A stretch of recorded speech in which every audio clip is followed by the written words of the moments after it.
here we are again, trying to see what the best of a specific item in the game is. Seeing as I've already covered my top long swords and my top armor pieces in the game, today I'm going to be covering the top 5 charms. There are so many charms and some of them often get overlooked, but today I'm going to show you guys my personal 5 favorites. They bring so much to the table, starting off with the attack charm 1.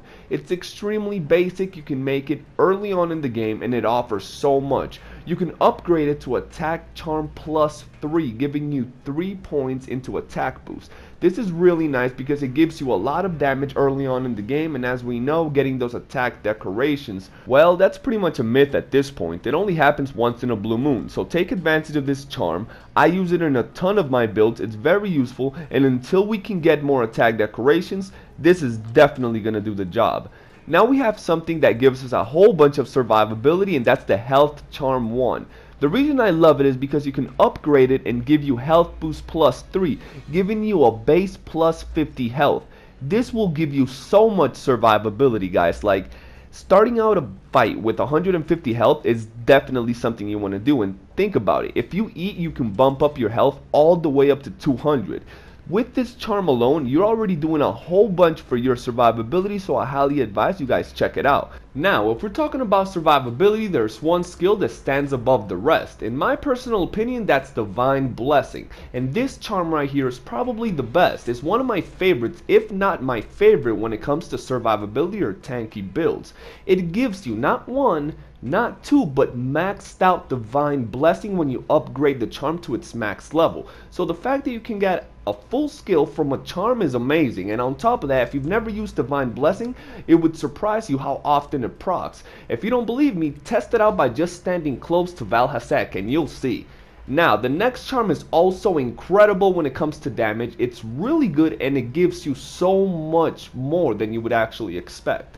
The Handicraft charm, while a little harder to make than the past charms we've talked about, gives you Handicraft, and if you max it out, you can get Handicraft plus 3, and on most weapons this is enough to get you to the white sharpness. So this charm is something you really want to look at if you have, other armor piece that has attack boosting stats, or if you have a lot of attack decorations.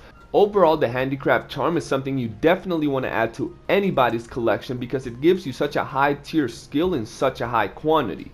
Now, let's talk about the last charm, and that's the Exploiter Charm 1. And even though it doesn't give you as much as all the other ones, it allows for more versatility when you make your builds. This charm gives you Weakness Exploit level 1, and you can max it out to give you level 2.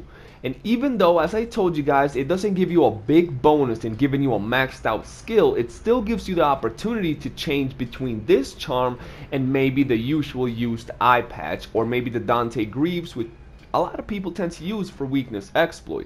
So I think that this charm allows for more diversity when you choose your arm piece, your head piece, your waist piece, because you're not worrying about weakness exploit, which is pretty much a skill that everybody wants to have in their builds if they're trying to do a lot of damage.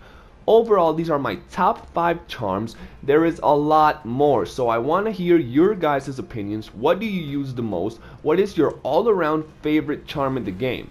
Now, if you've enjoyed the video, make sure to smash that like button, subscribe, hit the notifications bell to stay up to date every time I post a video, and let me know what you guys want to see. I know there's a lot of Monster Hunter content to be covered, but I have done over 200 videos, so it's a little slow for me at the moment. I know we're getting Behemoth in a couple of days, and we're going to be covering all that in the channel, but for now, if you guys want me to cover anything in particular, let me know. Enjoy the rest of the video, and for now, your boy Death Gun, out.